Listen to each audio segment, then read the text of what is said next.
Allô, on était où? Il restait quoi? Ah bah, ouais, rien de spécial. Alors, les X-Max, j'ai plein de choses à faire sur les X-Max. Nous allons réparer ensemble le Street Max.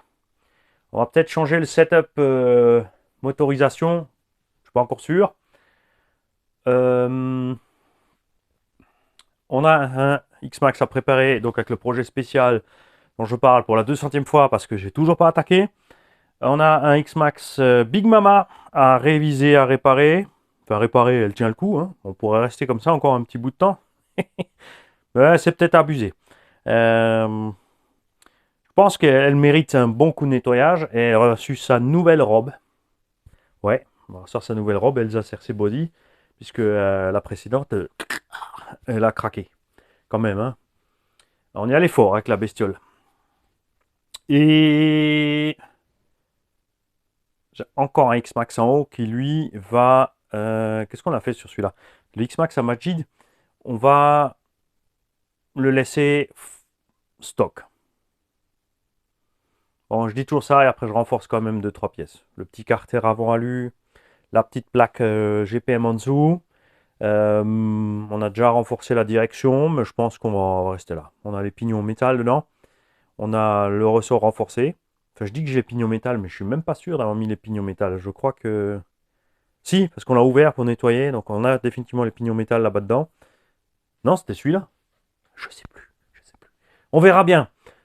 Thomas de LCRC Body, d'ailleurs, en parlant de ça, a toujours encore son cerveau plastique d'origine dans son X-Max avec le sauve-cerveau renforcé. Et pour l'instant, toujours pas de casse. Il roule pourtant avec les Louise à taille basse. Pour vous dire que arrêtez de psychothèque ce cerveau de X-Max. Au pire, de toute façon, le set de pignon vaut 25 euros. Et on roule tous en 7-4. Thomas y compris. Malgré les pignons plastiques et le cerveau renforcé, sauf cerveau renforcé, ça tient. Euh, Il est temps de monter un Rock Soccer. J'ai le VT aérique à faire. On a une VS2 là pour faire ce qu'on veut avec. Euh, et, et, et. C'est pas tout, je peux pas toutes les prendre en main, hein. On a plein de nouveautés Elsa Cersei Body. Tu verras pas plus. Hein. Bien sûr, allez voir la playlist dédiée. Pensez, les amis, à aller voir sur quelques chaînes que ce soit, partout vous allez, penser à regarder les playlists de ces chaînes. Chacun, bien sûr, a son système de classement. Il y a des chaînes qui font des épisodes 1, machin, bidule. Je pourrais être à 5000 et des brouettes et pas avoir fait de playlist. Mais c'est compliqué. On ne peut pas classer mieux parce que YouTube n'a rien prévu du tout à ce sujet. YouTube, en fait, ce qu'il voudrait, c'est que les chaînes ne gardent pas un gros catalogue de vidéos parce que ça leur bouffe de la place, ça leur coûte, hein, du stockage. Donc, ce qu'il voudrait, c'est que les gens fassent chaque fois, tous les jours, des vidéos fraîches avec plein de vues et que le reste disparaisse au fur et à mesure. Mais c'est pas le but. Moi, le but, c'est de créer une vidéothèque avec un tas de choses. Donc, on a fait un classement par marque. Et ensuite, par modèle, si vraiment dans cette marque, on a fait plein de vidéos de plein de modèles, ou par type de modèle. Et finalement, on a laissé plein de choix. Par exemple, Obao, tu as la playlist Obao avec tous les runs Obao qu'on a pensé à mettre dedans. Des fois, on ne pense pas à tout mettre dans la playlist.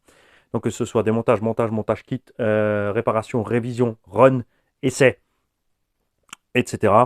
On a ensuite Obao par modèle. Donc, enfin, j'ai fait un classement par gamme SS, SST, tu vois, GTS, GTB, VT, VT7, Hyper 7, machin. J'ai quand même mis une playlist séparée pour l'extrême VT7 pour faciliter, pour que vous le trouviez de façon plus simple en fait. Ce genre de choses. On a essayé de classer un peu comme ça. Il y a des choses encore qui seront modifiées, des choses qui seront reclassées. On va au fur et à mesure travailler un peu là-dessus. Donc pensez-y, checkez les playlists. N'hésitez pas, je sais que voilà, ouais, les vidéos ils ont 6 ou 7 ans, l'image est peut-être pas top, le son est peut-être pas top, mais ces vidéos sont toujours at the good point. J'ai oublié comment on dit en français. Elle montre les bonnes choses du doigt en fait. Surtout le coin du débutant, le coin du dépanneur. Je me répète, je sais, mais allez voir le coin du débutant, le coin du dépanneur, enregistrez ces playlists dans vos favoris et checkez toutes les vidéos. N'hésitez pas à revoir. Dans le coin du dépanneur, on a fait on a montré un système simple pour évoluer vers ta panne, que ce soit des bruits, des autres pannes, etc. Dans le place du débutant, on a commencé à causer du véhicule de l'extérieur vers l'intérieur. Alors attention, il y a des spécificités bien sûr entre chaque échelle. Ce que j'aime ici, c'est le 1.8, 1.7.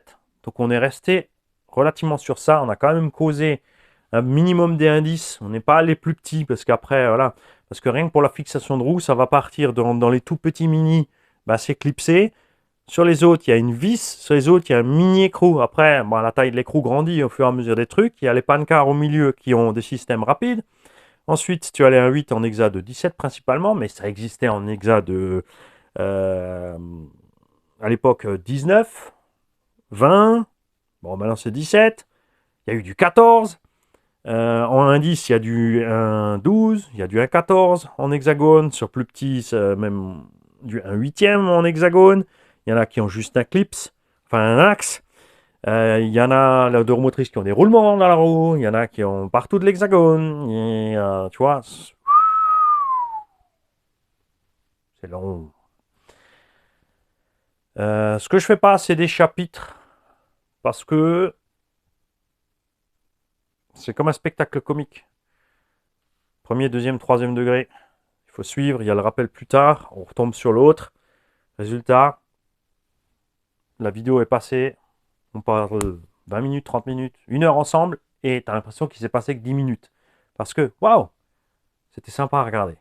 Quand tu mets des chapitres, parce que les gens d'aujourd'hui sont toujours pressés, il faut toujours tout de suite. Donc ils vont toujours que regarder un morceau, et ils vont rater le reste où il y a un truc intéressant.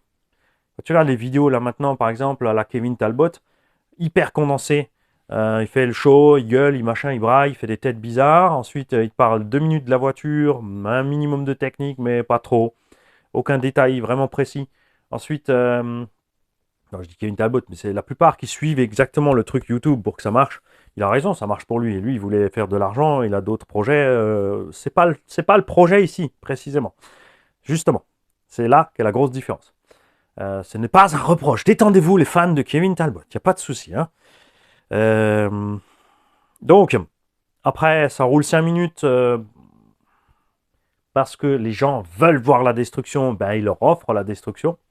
Harvey César.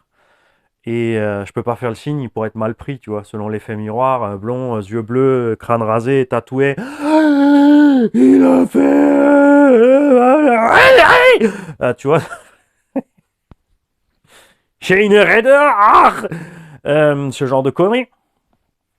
Et ça marche. Mais même là, comme il y a des chapitres, il y a des gens qui vont voir les chapitres. Et le moment le plus revisionné, il faut le revisionner encore et encore. Et il loupe tout le reste de la vidéo.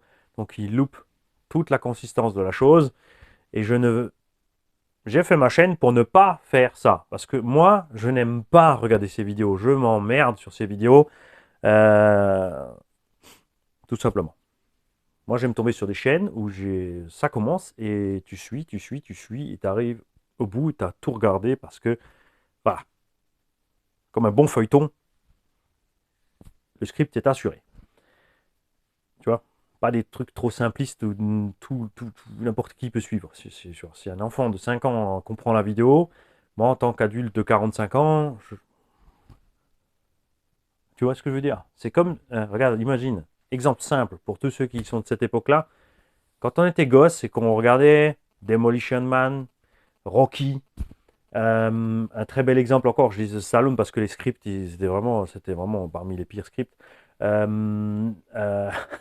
Commando avec Schwarzenegger, ce genre de film-là, quand t'es petit, ou les films avec Van Damme, Chuck Norris, quand t'es petit, waouh! Et ton père à côté disait toujours, ah, éteins cette merde, ça fait chier. Tu comprenais pas.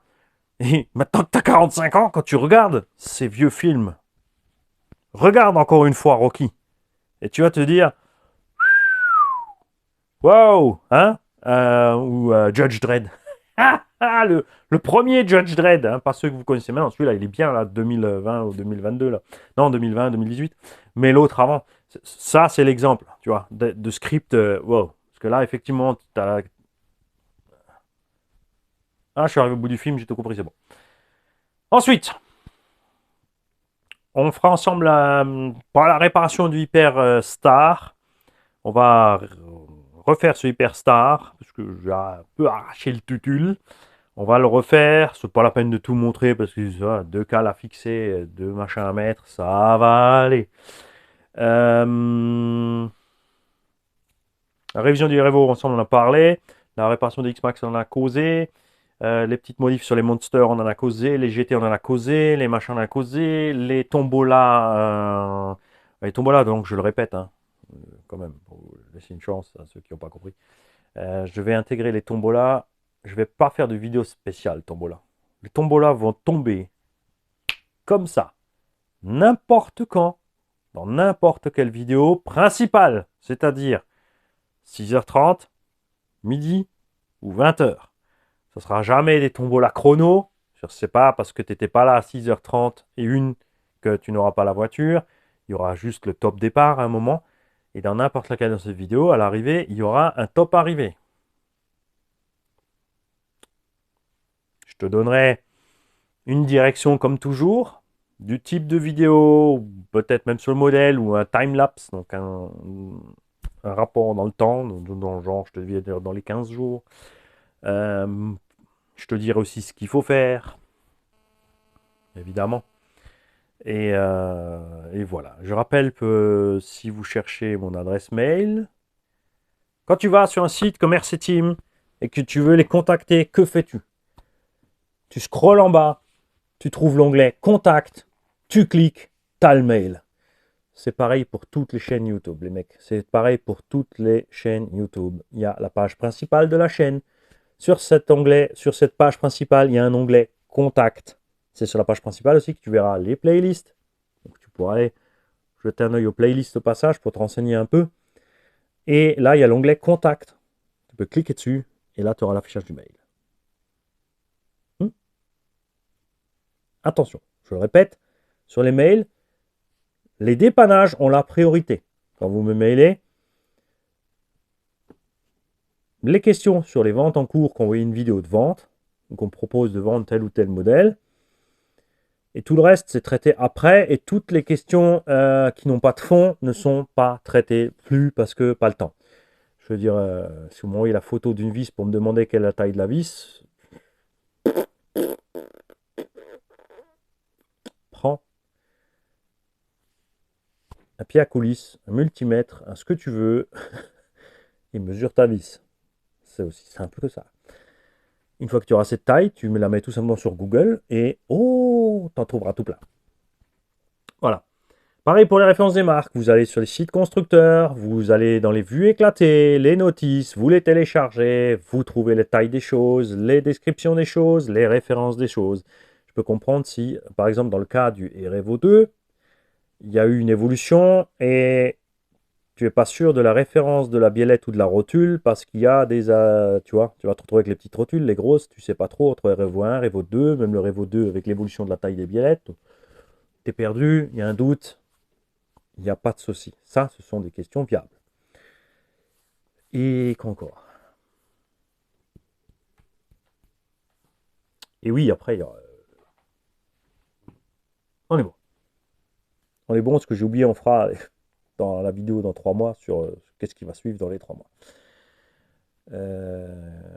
Je me réjouis toujours de voir vos commentaires, les mecs. N'hésitez pas à commenter sur toutes les vidéos, poser des questions RC sur n'importe quelle vidéo. Il n'y a pas de besoin d'aller parce que tu veux poser une question sur la ST Pro, tu n'es pas obligé d'aller dans la vidéo du ST Pro.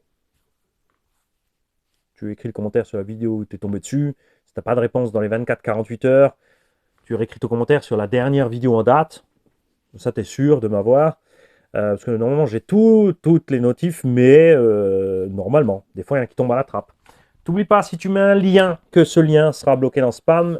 Google se prend la liberté maintenant, ou YouTube, de supprimer ce qu'ils ont envie, ce qu'ils veulent, comme ils veulent.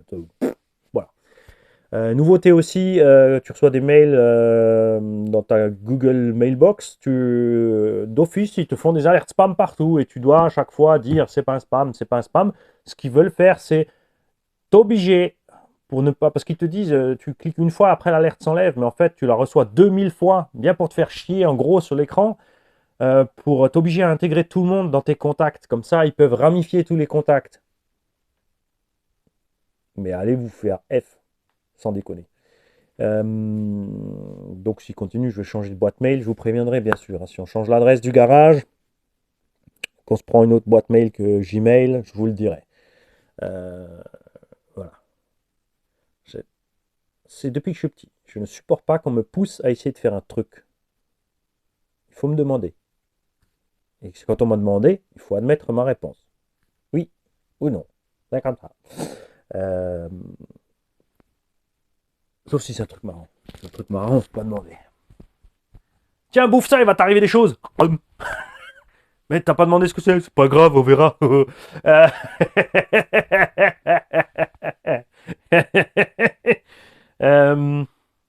Ouais, et là j'y vais. Alors on rachètera pas 36 000 SC pour faire le comparo de SC.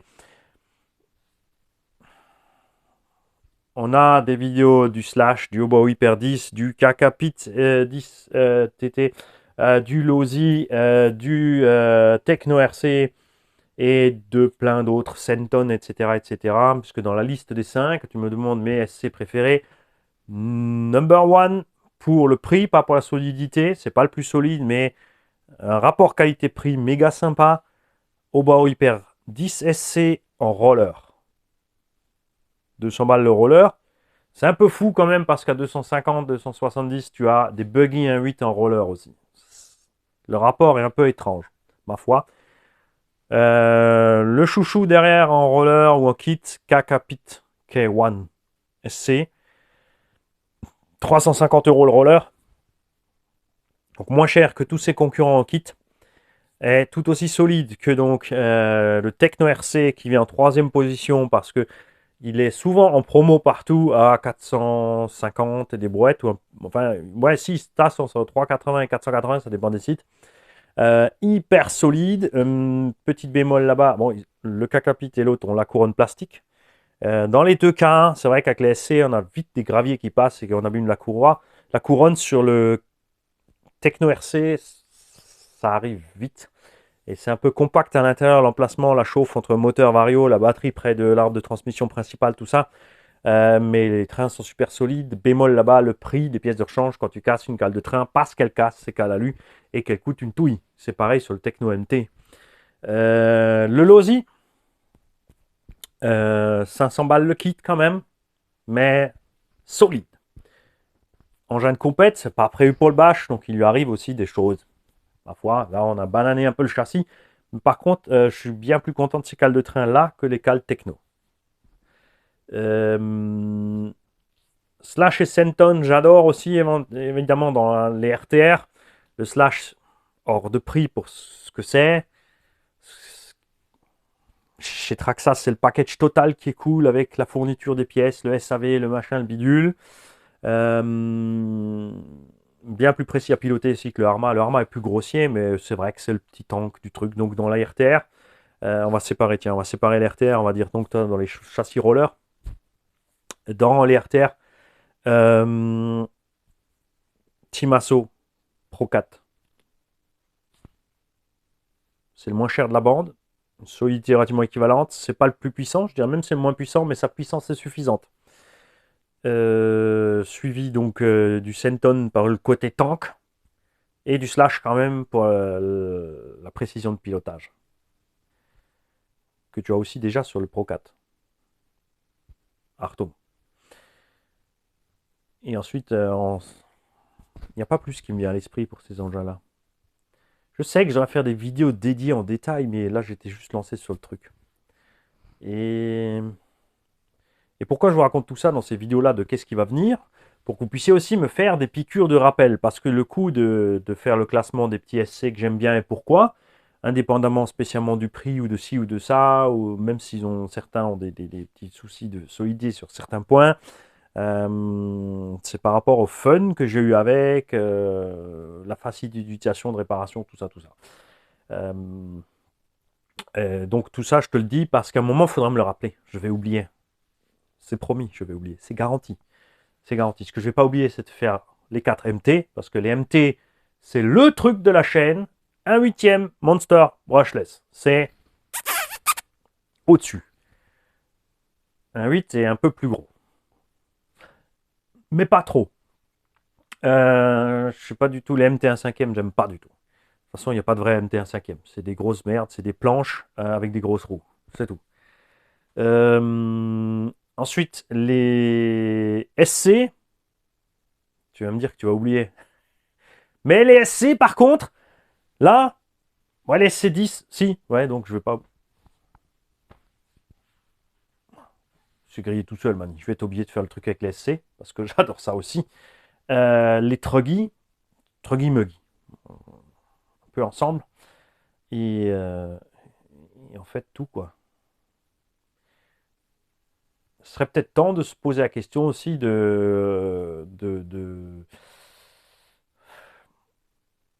Mais c'est un peu compliqué. Je peux pas tout stocker.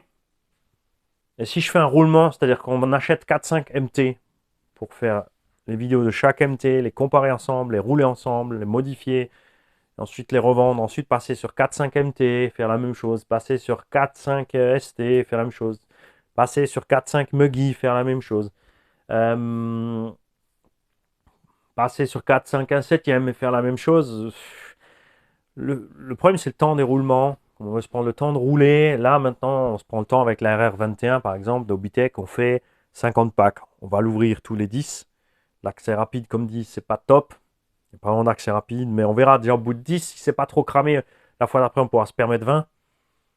Et si c'est toujours pas trop cramé, on pourra se permettre d'attendre les 30 derniers pour arriver à 50. À 50, voir l'état d'usure des choses. Par rapport au style de pilotage, il y aura les 50 vidéos de run ensemble dans la playlist. Cette fois, j'y ai pensé. Pour l'instant, il y en a 10, ça arrive. Les montages de la voiture, on aura les révisions intégrées. On aura donc vraiment, je crois que ça sera la première playlist complète de reportage total dans l'ordre d'une voiture sur ce garage. Et ça va peut-être pas arriver parce que dans l'ordre, ça me dérange. Le dans l'ordre là, ici, n'oublie pas où tu es. Hein? Le style est annoncé en haut dans l'écriteau.